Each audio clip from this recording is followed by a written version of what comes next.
Hello everyone, today we are going to discuss about diuretics.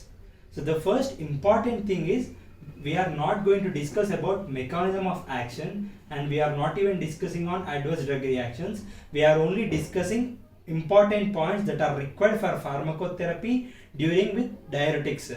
So the first important thing for all diuretics in general is during dosing of diuretics, once daily dosing, that is if patient is dosed once daily, it should be given ideally in the morning, whereas twice daily dosing, it should be given, one dose should be given in the morning and the other dose should be given in late afternoons to prevent nocturnal diuresis. And let us come to diuretics. There are four classes of diuretics that are in generally being used in hospital settings. The first one is thiazide diuretics, second one is loop diuretics, third one is potassium sparing diuretics, fourth one are mineralocorticoid receptor antagonists. The first thing is thiazide diuretics. They are very effective than loop diuretics. There are additional benefits when used in osteoporosis. The important thing or caution advised when using thiazide diuretics are they should not be given, or caution is advised in patients with gout. Since thiazide diuretics can cause hyperuricemia, it may potentiate or initiate acute gouty attacks. To prevent these things, thiazide diuretics are not preferred in patients with gout.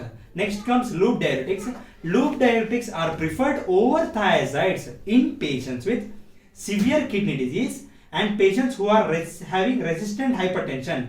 And high doses of loop diuretics are needed when patients are having severely reduced GFR and even in patients with heart failure.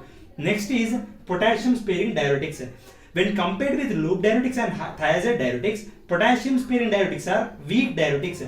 They are reserved for patients with diuretic induced hypokalemia. Since they are potassium sparing, they can treat hypokalemia by increasing potassium levels in the serum. The next thing is mineralocorticoid receptor antagonists. They are used as add-on therapies in resistant hypertension patients.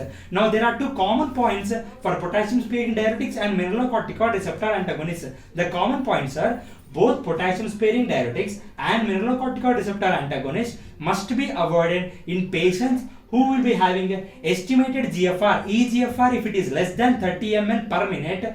Then potassium sparing diuretics and mineralocorticoid receptor antagonist must be avoided in those patients.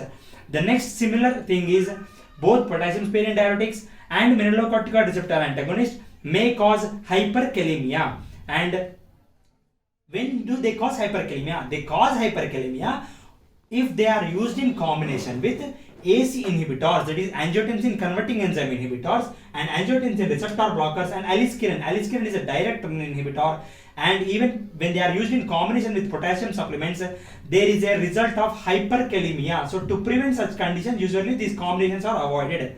And let us discuss about one more important drug under mineralocorticoid receptor antagonist, that is eplerenone. Eplerenone is usually contraindicated in patients with elevated serum creatinine and in patients with type 2 diabetes mellitus who are having albuminuria, that is albumin in urea, and even in patients who are having creatinine clearance less than 50 ml per minute. So that is about diuretics, and thank you.